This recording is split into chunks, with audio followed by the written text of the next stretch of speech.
அப்ப எதைதான் கேட்கறது? நாங்க எந்த விஷயத்த நாங்க போய் கேட்க முடியும்? ஒரு பெண்ணு குடும்பம் பாதிக்கப்பட்டிருக்குன்னா போய் கேட்டா உடனே அவன் குற்றவாளியா?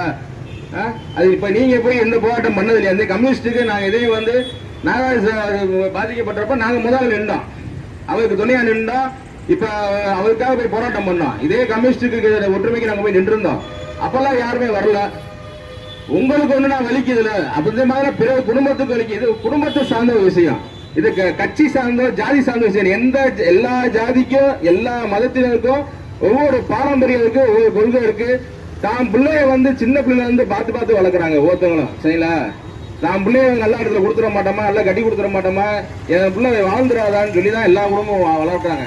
அப்படின்றப்ப அந்த பெற்றோர்களுக்கு வழி இருக்கதானே செய்யும். 3 நாளா வச்சு உள்ள வச்சு நீங்க பார்த்துருக்கீங்க. அந்த பெற்றோர்கள் தவிச்சிருக்காங்க, பிள்ளைய தேடி இருக்காங்க. அவங்களோட ஆதங்கம் எப்படி இருக்கும், அவங்களோட தவிப்புகள் எப்படி இருக்கும், அதை பத்தி நீங்க எடுக்க மாட்டேன்றீங்க.